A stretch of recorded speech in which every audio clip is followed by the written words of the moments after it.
Hoje em dia, a gente tem que pensar não só na questão da saúde como um todo, né? Porque você tem a saúde física, a saúde orgânica, das células, a gente tem a saúde espiritual e a gente tem a saúde mental. E a gente também fala não só de saúde como uma coisa mais ampla, mas, por exemplo, a gente também fala de inteligência. Você não pode falar você é só inteligente, porque existem múltiplas inteligências. Então, a saúde também, né, está tudo conectado, mas é uma maneira da gente ver algo muito mais amplo do que só a questão da doença, né? Só deixar naquela situação de que a pessoa ela está doente porque fisicamente ela não está bem. A gente tem visto que as doenças elas vão muito mais do que além do corpo. Impacta no corpo, mas é muito mais além do corpo físico.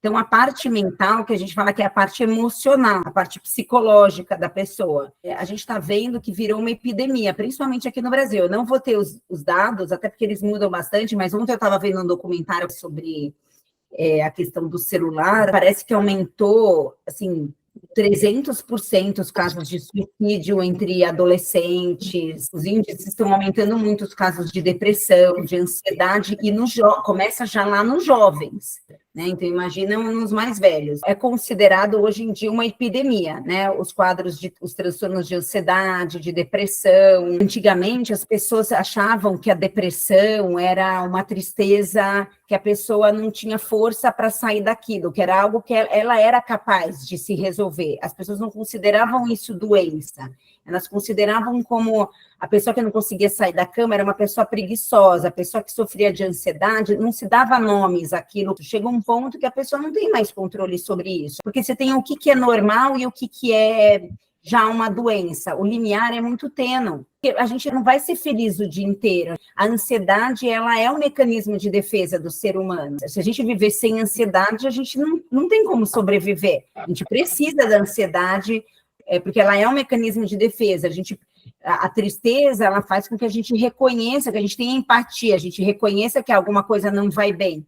Mas até que ponto isso é normal e até que ponto é patológico? E esse limiar, muitas vezes as pessoas não sabem, e quando elas vão ver, ela já chegou no fundo do poço, porque, de repente, se você consegue já ter um diagnóstico antes de entrar num colapso, esse seria uma forma preventiva de você não entrar num quadro que precisaria, talvez, da medicação, porque nem todos os casos é caso de medicação, né? Então, a saúde mental, ela precisa ter um olhar hoje, não só da parte médica, mas como, assim, os professores têm que estar ligados com a saúde mental do aluno, os amigos, eles precisam estar ligados em relação à saúde mental dos seus amigos. Não é uma questão só médica. A gente pode ajudar muito as pessoas verificando que a pessoa está bem ou ela não está bem. Claro, ela não vai fazer um diagnóstico. O ser humano, ele só sobreviveu porque ele tem uns aos outros para se ajudarem. E o que tem acontecido, eu acho que virou essa epidemia, porque as pessoas estão muito isoladas. Então, nesse isolamento, se perde até a referência do que é normal e o que é patológico. Eu estou só triste ou estou em depressão? Eu estou com a ansiedade que é normal, que me faz acordar, e eu tenho ansiedade de pagar minhas contas, ainda bem, porque daí eu levanto, eu vou trabalhar, né?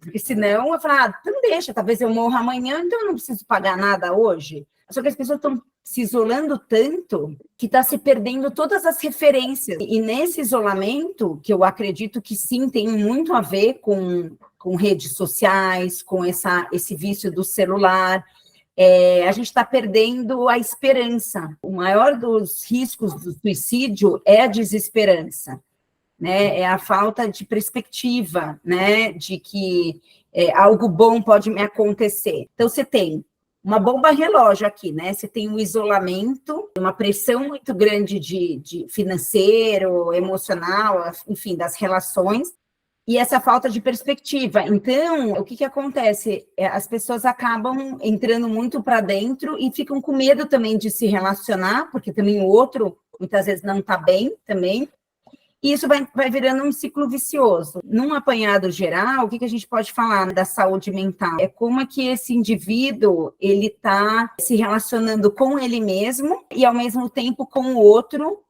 de uma forma saudável, de uma forma não saudável, E com isso pode impactar em todas as áreas da saúde dele, física, porque você vê a pessoa que tem uma rigidez porque ela está tensa, ela começa a desenvolver de repente a enxaqueca, ou quadros de dores na coluna, daí você tem aquele massacre de cortisol pela ansiedade, e isso pode impactar em gastrite. Então, assim, você tem várias doenças que são resultado, às vezes, direto de uma saúde mental completamente disfuncional. Se a gente for pensar, tá muito essa coisa de eu estou conectado com as pessoas, mas eu não estou íntima das pessoas. A gente perdeu essa conexão de intimidade com as pessoas. E é isso que, por exemplo, eu vejo na dança, essa comunicação, eu vejo que é uma coisa incrível. A maioria, você não conhece aquela pessoa, você não pergunta nem o nome, você não troca uma palavra, e tem uma super sintonia a dança.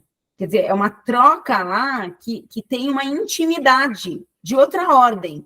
Eu já dancei com várias pessoas que se falaram muito tímidas, e que o forró era uma maneira de que, tipo assim, você chama para dançar, mas você não precisa conversar com a pessoa. Então, é uma outra forma de comunicação que a pessoa tinha mais capacidade do que ficar puxando um assunto. É interessante, porque tem uma exposição à dança, mas para muitas pessoas que têm muita dificuldade com a comunicação oral, a dança acaba sendo uma forma de comunicação de outro nível. Eu comecei a perceber que as minhas relações eram muito virtuais. O meu trabalho mais virtual, as minhas relações no dia a dia com as pessoas que eu trabalho. Então, eu comecei a ver que a minha assistente era virtual, meu terapeuta era virtual. Eu pensei, nossa, se eu encontrar meu contador na rua, nem sei quem é, porque eu nunca falei com ele. Ele está há anos comigo. E aí eu comecei a perceber, nossa, eu estou sentindo falta de humanidade. E aí eu fui buscar por humanidade. Só que nisso, assim, a gente tem que reconhecer aquilo que está incomodando e não ficar paralisado naquilo que incomoda. E aí eu lembro que eu fui para um retiro, e nesse retiro eu comecei a falar da dança, do forró, porque eu já tinha ouvido falar, eu já tinha ido com uma amiga, mas não sabia dançar, e eu falava em tom meio de revolta, assim, mas como assim eu não aprendi a dançar? E alguém falou, mas por que você não aprende? Eu falei, mas é porque eu tenho medo, porque eu sou muito exigente, precisa ser perfeito, não sei o quê. Então, não é tão simples assim a gente sair do lugar. Daí você vai pondo mil empecilhos. Eu tenho uma frase que eu gosto muito, que é assim, a pessoa vai encontrando um problema em cada solução que dão. Não, então pega um professor, não, mas aí eu preciso pagar, é longe. E aí lá, nesse retiro, a terapeuta lá chegou para mim antes de ir embora e falou, a dança é seu caminho de cura. E aí aquilo para mim foi tão impactante ouvir isso dela, né? E aí eu falei, então pronto, agora eu vou. Não sei como, mas eu vou. E aí marquei aula particular, tá? Mas não é tão simples. E aí essa coisa, mas eu não sei. Mas assim, ninguém sabe a primeira vez de nada. O dia que você vai pegar o carro para aprender a dirigir, você também não sabe. Você vai surfar, o melhor surfista um dia não soube surfar, ele não nasceu surfando.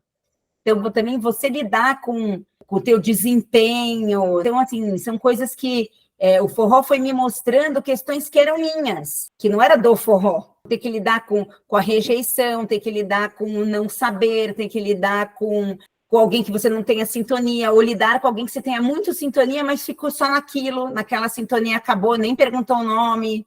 Então, assim, não é fácil se relacionar. Então, mesmo no forró, não é fácil. Demanda muito do emocional da pessoa também, quando ela se propõe a entrar em algo novo, se desenvolver em algo que você não sabe, e depois de uma certa idade a gente fica muito mais travado.